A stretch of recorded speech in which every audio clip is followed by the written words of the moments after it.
I say, Bitterbrook, old rutabaga, what say we pop out this evening for a bit of dancing? Or maybe a cinema? There's plenty of petrol in the rolls. But dash it, old girl, you know jolly well Tuesday's my night with the Wallace. I simply can't miss Amos and Andrew, you know, or that Hope laddie, or the Skelton chap, and the man and wife thing, what's the name again? The Johnson Wax program with Fibber McGee and Molly? That's it.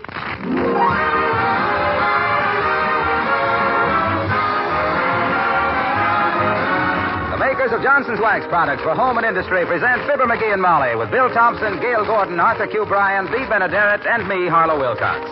The script is by Don Quinn and Phil Leslie. The music by the Kingsmen and Billy Mills Orchestra.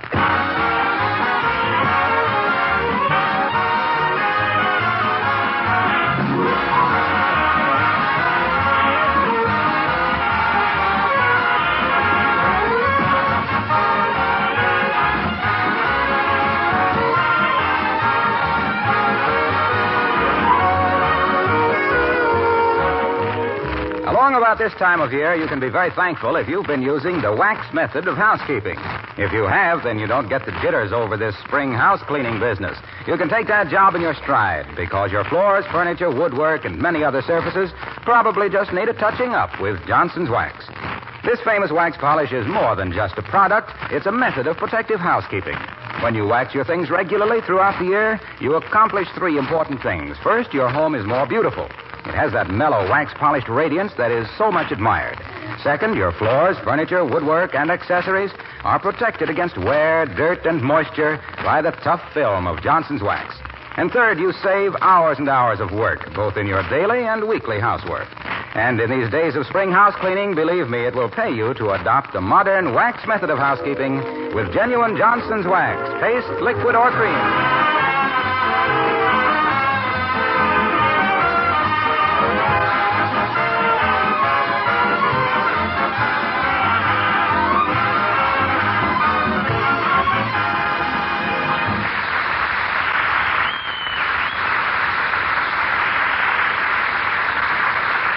When a woman like Mrs. McGee, who is a good cook, marries into a family like the McGees, who are always hungry, they should have a revolving door on the guest room.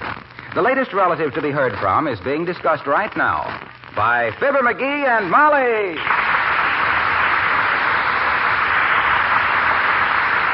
Imagine seeing old cousin Salvador again after all these years, Molly. Yes, and him a famous artist. Must have been 15 years since he was here last. And if I remember correctly, he put away enough groceries at that time to last him 20. Mm-hmm. You know he's 5 years early? That's certain. Well, a guy as hungry as him was bound to be either a poet or a painter. I hope he brings me some of his pictures with him. I'd like to buy a couple just as an investment. You mean like if you'd have bought a few Rembrandts 300 years ago, you'd make a neat profit on them today, old man? Well, anyway, I hope Cousin Salvador remembers how interested I was in his career. I always said he'd make good someday with his painting, didn't I? Well, I don't remember you saying that, McGee, but I do know how you tried to help him along. Certainly. Every time he mentioned painting, you'd give him the brush. Imagine our own cousin, a famous artist. I hardly remember him, McGee. Did he look like an artist? What do you mean, did he look like an artist? Well, did he wear his hair long? No. Only about 25 years, and then it all fell out. I see. Did his telegram say what time he'd arrive? No, but it'll probably be around dinner time. Mm-hmm.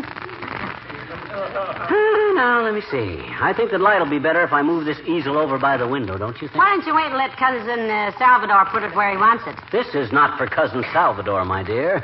I myself am indulging a bit in the creative urge. Salvador's telegram has aroused my artistic instincts. Oh, what have I done to deserve this? And the smock and beret. Oh, McGee. You know, baby, I got everything I need to become a famous modernistic artist. I'm practically colorblind, and I can't draw for sour apples.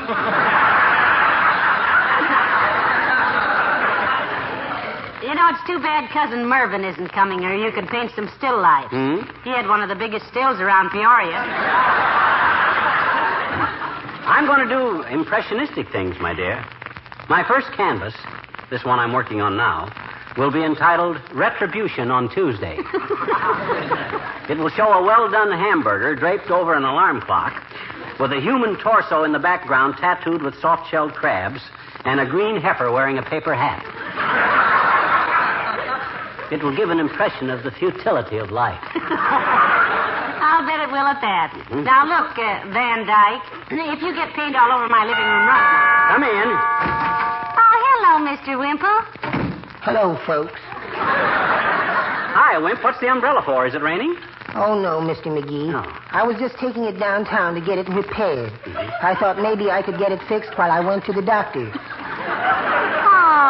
are you ill, Mr. Wimple? Oh, no, Mrs. McGee. The umbrella and I are in the same condition. We each have 2 broken ribs. Your wife have something to do with this, Wimp? Well, yes, in a roundabout way, Mr. McGee. What do you mean in a roundabout way? She chased me round about the house 7 times before she got close enough to hit me with the umbrella. Oh, my goodness, Mr. Wimple, you certainly lead a strenuous life. Don't you ever fight back? Oh, I did once, Mrs. McGee. My gosh, you did? What happened, Wimp? Well, I'm a little ashamed of myself for losing my temper like that, Mr. McGee, but one day Sweetie Face was particularly naughty to me, and I grabbed up a loaded shotgun. Heavenly days. And I just stood there and I said, Sweetie Face, I said, and I meant it, too.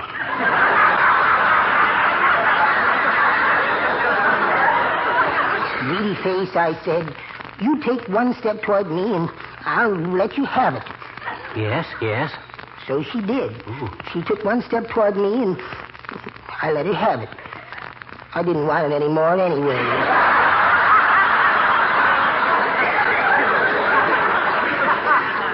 You ought to get your wife to take up some quiet hobby, Mr. Wimple. Like me, Wimp, I just took up painting. I'm working on a modernistic job now called Sunrise Over Your Father's Mustache. Or Tapioca Pudding in B flat. Oh, that's very interesting, Mr. McGee. But I'm more interested in poetry myself. Oh, have you written anything lately, Mr. Wimple? Yes, I have, Mrs. McGee. It's called Oh, Pretty Little Easter Egg. Well, let's hear it if you insist. All righty. Oh, pretty little Easter egg, whose shell I cracked so very gladly. You look at me from in my hand and make me feel so very sadly. Of all the folks on this great earth, the one I judge the very worst is the one who died you, little egg, and never thought to boil you first.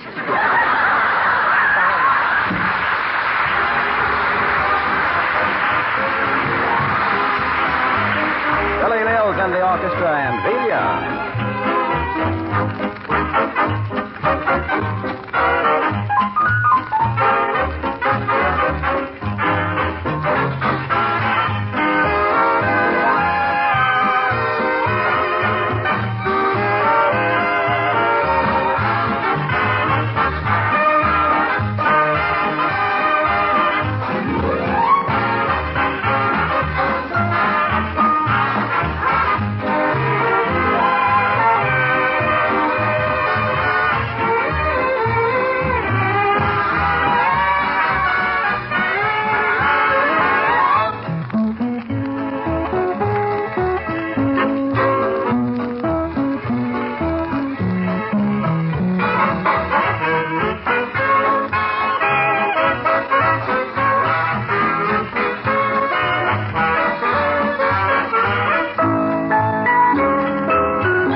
I think this one here's the best painting I've done in my whole career, Molly.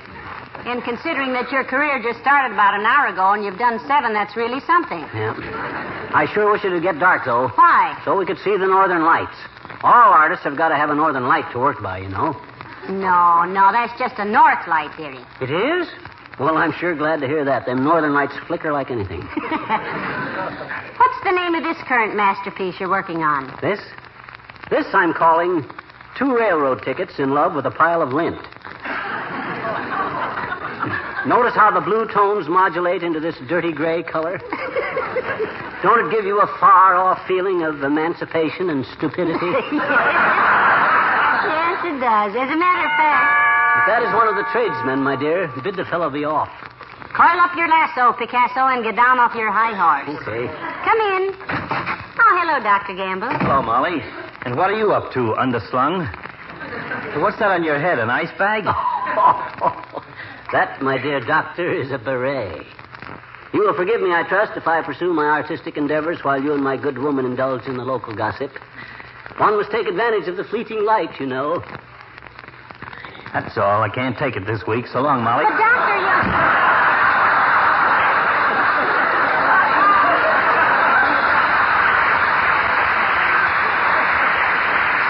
Now you see what you did, McGee? You and your fancy talk. Another few hours of this and you won't have a friend left in town. Dad, right, you got to be rude to people if you want to be noticed.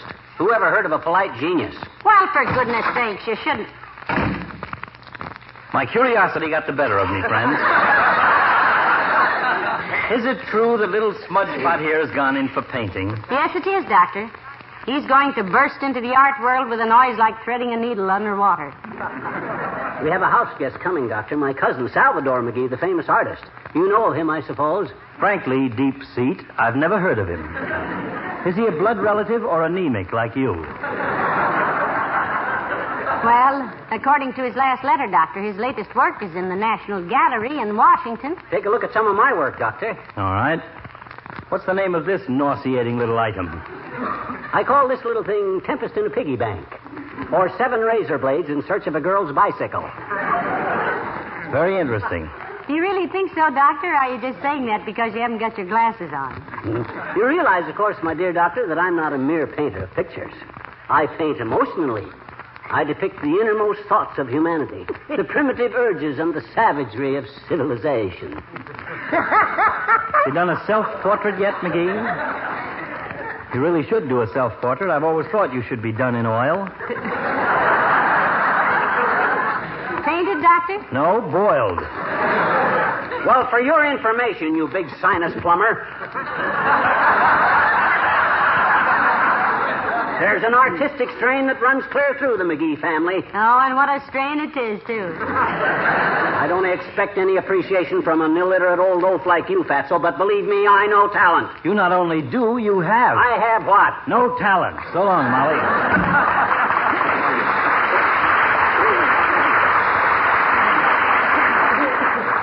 I'm afraid the doctor has a low opinion of your efforts, McGee. Well, what'd you expect? You ever notice that corny picture he's got in his office? It's a cowboy on a ratty-looking old horse holding a rusty rifle. Why, darling, that is a genuine Remington. That rifle? No, the artist. You mean little Benny Remington that runs the shoe shine parlor down on Oak Street? Why, that guy couldn't paint. Come in. Well, for goodness sakes, Mrs. Carstairs and Mr. Wilcox. Glad you dropped in, friends. My friends are always welcome in my studio. Do sit down. Thank you. We can chat while I work. We just met Doc Gamble, pal. He said you had a bad case of painter's colic, so we thought we'd drop in and see how you were. Oh, he was just being sarcastic, I guess, Mr. Wilcox. That is rather a strange bit of work you have in hand there, Mr. McGee. May I ask what you call it? Carsty, you have a true eye for the better things. This is a dream impression of unreality with tragic undertones of elementary depravity. And it doesn't hurt a bit. I call it ragamuffins at high noon. Or passion's plaything without board motor. I say, Wilcox, old fellow, hand me that tube of pink there, will you? That's a good chap. Hey, this isn't paint. It's toothpaste. I know. I'm just starting a new canvas called Delirium with Miriam's Irium.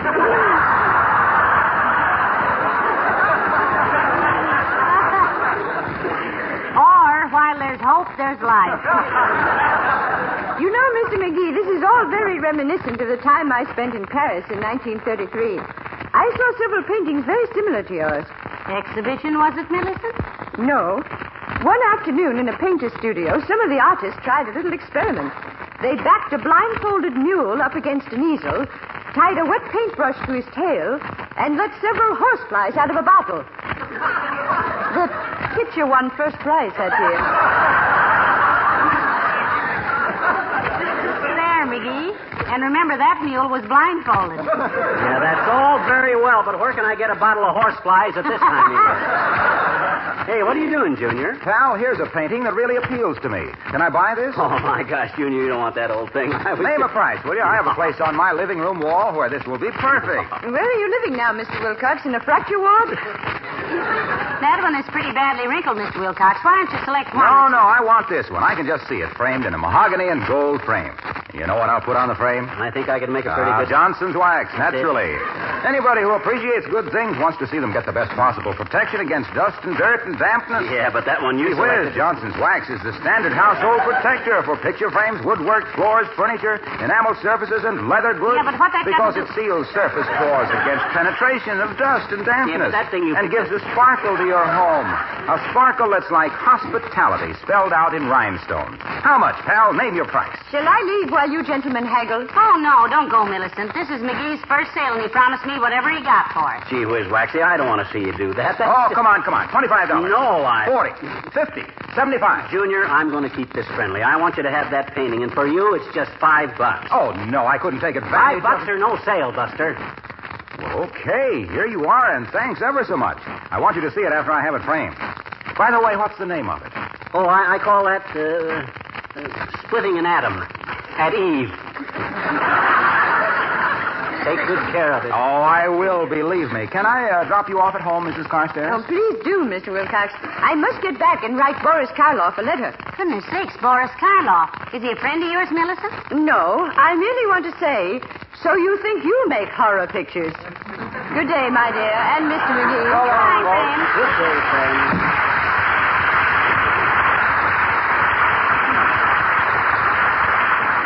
I can't understand you, dear. You had a chance to get $100 for that painting. Dad rat it, that wasn't a painting. That was the rag I've been wiping my brushes on. Hey, where are you going, Molly? I'm going upstairs and get the guest room ready for Cousin Salvador. Oh, fine. Don't make any more mess than you will anyway. Okay.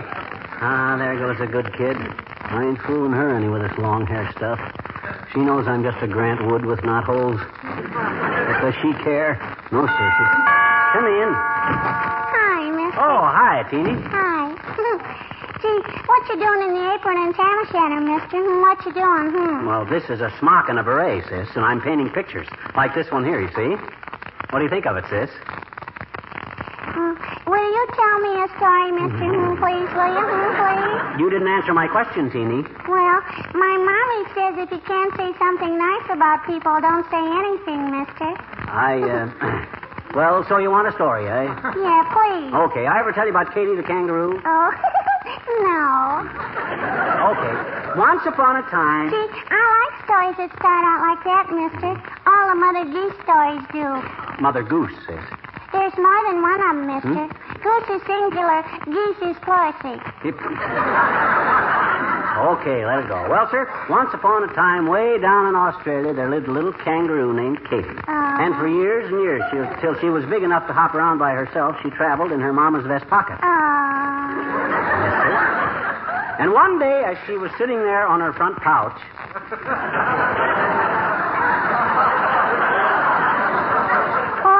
Pouch.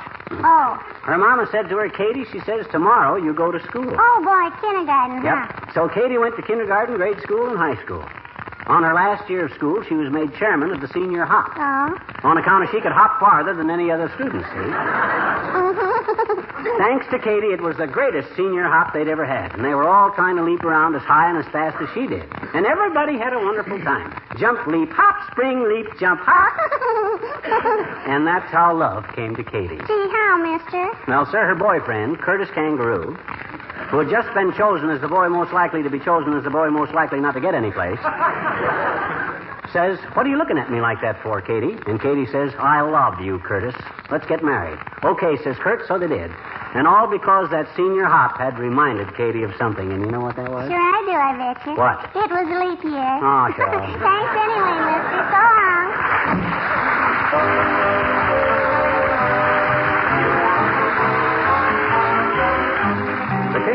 sing The Blue-tailed Fly. Shoo, shoo, shoo, fly, shoo, shoo, shoo, shoo, fly, shoo. When I was young, I used to wait on Master and give him his plate and pass the pitcher when he got dry and brush away the blue-tailed fly. Jimmy crack corn, don't care. Jimmy crack corn, don't care. Jimmy crack corn, don't care. Master's gone away.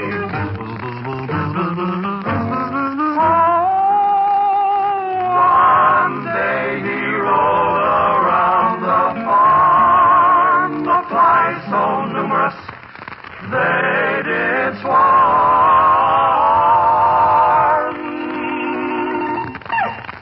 One fly bit him on the thigh. Shame upon the blue-tailed fly. Jimmy crack corn, don't care. Jimmy crack corn, don't care. Jimmy crack corn, don't care. Master's gone away. That pony, he run and he jump and he pitch and he tumble my master right into a ditch and he died.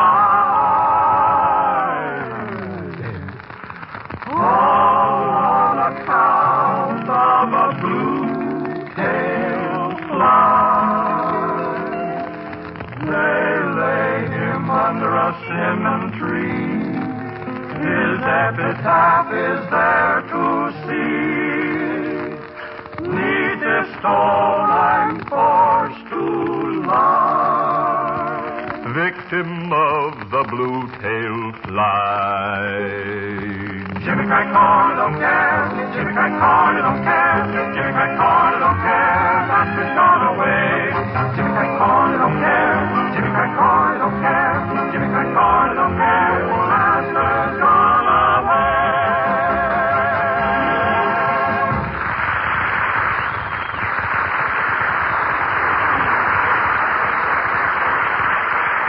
Now, let me see. A little more tattletale gray in the background.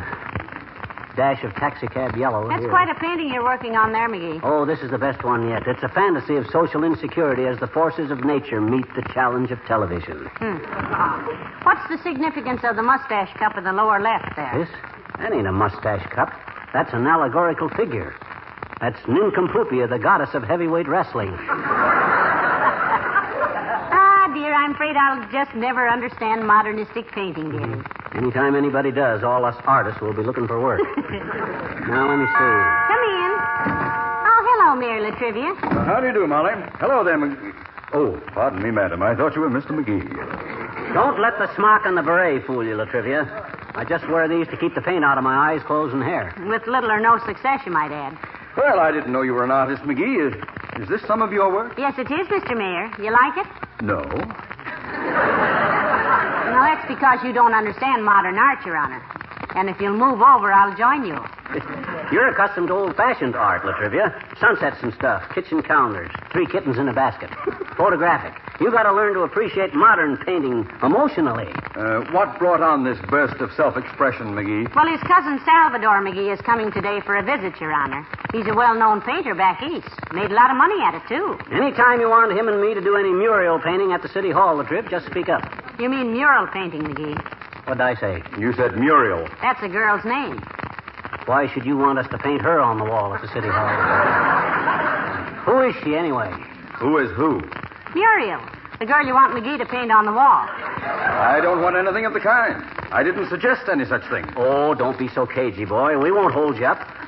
Wait till you see a rough sketch before you say yes or no. You got a snapshot of her with you? Now, look, McGee. Is she a blonde or brunette, Your Honor? The reason she asked is I paint brunettes cheaper. Mixing the color for a blonde or a redhead. I tell you, she is not a blonde head. A wall type. This whole thing is your idea. I don't even know anybody named Muriel, except an elderly aunt of mine. Is that clear? Personally, I think it's mighty sweet of you to want your aunt's portrait in the City Hall, Mr. Mayor. The way I'll do it, Latriv, is this. I'll make a preliminary sketch, you see. Then we'll find out where in the City Hall would be the best place to hang Muriel. I tell you, I don't want any Muriel. A mural. If my aunt was... Look, anytime the city aunt, a mural hall, I mean a superior, paint a mill. You said that I wanted a Muriel. A picture pointed. Portrait pitched. You were the... It was...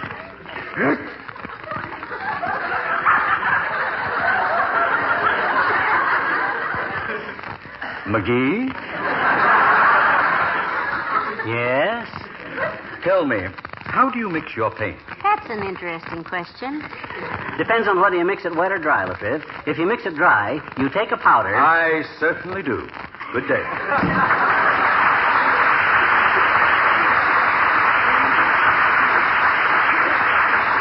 Boy, oh boy, I sure wish he'd shown me that snapshot of Muriel before he left. I'd have painted her picture and give it to him for Christmas. He's just shy, I guess. Yeah. And if she's his aunt, what's the matter? You see anything in my palette? You mean my breadboard that you were mixing all that paint on? You laid it on the chair when the mayor came in. Which chair? The one you're sitting in, I think. That's what I think. Well, aren't you going to get up? There's no hurry now. I can't get any more paint. Come in. I do. Is this McGee's residence? Cousin Salvador. Hi, boy. Come on in. Oh, my goodness. It's good to see you again, Cousin Salvador. Well, thanks. Well, gee, who's doing all the painting? Me, Salvi. How do you like him?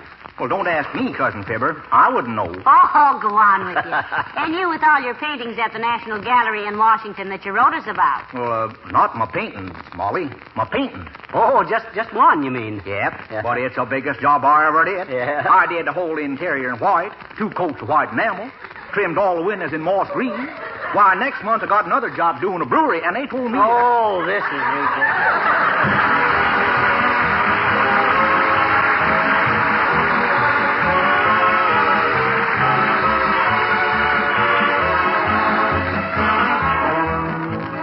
You'll pardon me, I'm sure, if I paraphrase an old saying. Dirt may come and dirt may go, but a glow-coated floor goes on forever. Well, at least practically forever, if you use Johnson's Glow Coat regularly on your linoleum surfaces.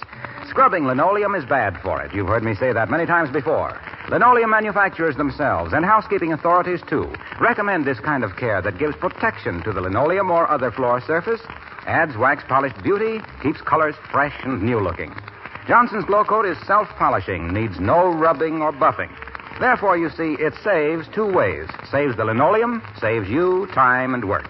And by the way, if you have floors of asphalt tile or rubber tile, remember that Glow Coat is the preferred polish for these floors, too.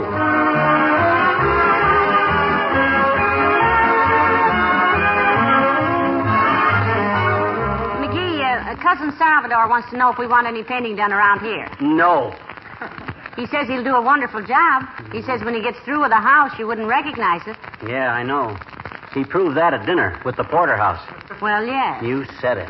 Good night. Good night, all.